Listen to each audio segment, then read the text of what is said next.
शिव पुराण श्री रुद्र संहिता प्रथम खंड छठा अध्याय। ब्रह्मा जी द्वारा शिव तत्व का वर्णन। ब्रह्मा जी ने कहा, हे नारद, तुम सदैव जगत के उपकार में लगे रहते हो। तुमने जगत के लोगों के हित के लिए बहुत उत्तम बात पूछी है, जिसके सुनने से मनुष्य के सब जन्मों के पापों का नाश हो जाता है। उस परम ब्रह्म शिव तत्व का वर्णन मैं तुम्हारे लिए कर रहा हूँ। शिव तत्व का स्वरूप बहुत सुंदर और अद्भुत है। जिस समय महाप्रलय आई थी और पूरा संसार नष्ट हो गया था तथा चारों ओर सिर्फ अंधकार ही अंधकार था, आकाश व ब्रह्मांड तारों व ग्रहों से रहित होकर अंधकार में डूब गए थे। सूर्य और चंद्रमा दिखाई देने बंद हो गए थे। सभी ग्रहों और नक्षत्रों का कहीं पता नहीं चल रहा था। दिन रात अग्नि जल कुछ भी नहीं था। प्रधान आकाश और अन्य तेज भी शून्य हो गए थे। शब्द, स्पर्श, गंध, रूप, रस का अभाव हो गया था। सत्य असत्य सब कुछ खत्म हो गया था। तब सिर्फ सत्य ही बचा था। उस तत्व को मुनिजन एवं योगी अपने हृदय के भीतर ही देखते हैं। वाणी, नाम, रूप, रंग आदि की वहां तक पहुंच नहीं है। उस पर ब्रह्मा के विषय में ज्ञान और अज्ञान से किए गए संबोधन के द्वारा कुछ समय बाद अर्थात सृष्टि का समय आने पर एक से अनेक होने के संकल्प का उदय हुआ। तब उन्होंने अपनी लीला से मूर्ति की रचना की। वह मूर्ति संपूर्ण ऐश्वर्य तथा गुणों से युक्त, संपन्न, सर्व ज्ञानमयी एवं सब कुछ प्रदान करने वाली है। यही सदाशिव की मूर्ति है। सभी पंडित विद्वान इसी प्राचीन मूर्ति को ईश्वर कहते हैं। उसने अपने शरीर से स्वच्छ शरीर वाली एवं स्वरूप भूता शक्ति की रचना की। वही परम शक्ति प्रकृति गुणमयी और बुद्धित्व की जननी कहलाई। उसे शक्ति, अंबिका, प्रकृति, संपूर्ण लोकों की जननी, त्रिदेवों की माता, नित्या और मूल कारण भी कहते हैं। उसकी 8 भुजाओं एवं मुख की शोभा विचित्र है। उसके मुख के सामने चंद्रमा की कांति भी क्षीण हो जाती है। विभिन्न प्रकार के आभूषण एवं गतियां देवी की शोभा बढ़ाती है। वे अनेक प्रकार के अस्त्र शस्त्र धारण किए हुए हैं। सदाशिव को ही सब मनुष्य परम पुरुष, ईश्वर, शिव शंभु और महेश्वर कहकर पुकारते हैं।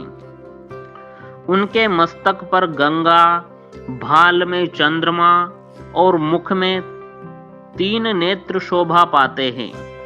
उनके 5 मुख है तथा 10 भुजाओं के स्वामी एवं त्रिशूलधारी है।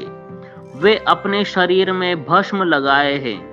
उन्होंने शिवलोक नामक क्षेत्र का निर्माण किया है।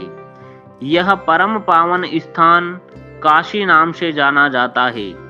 यह परम मोक्षदायक स्थान है।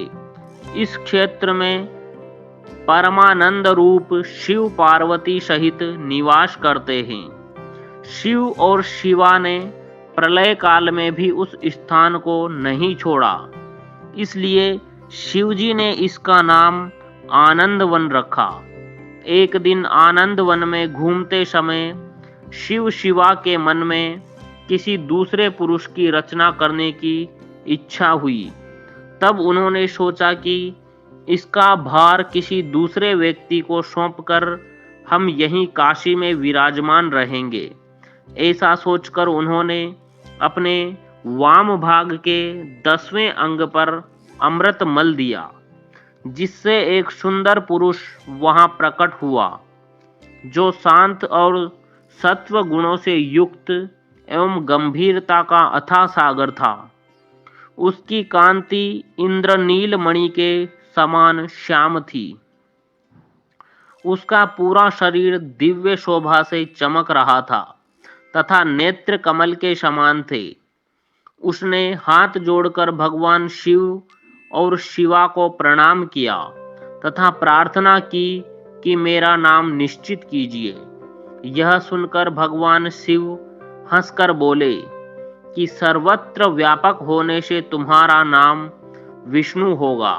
तुम भक्तों को सुख देने वाले होवोगे।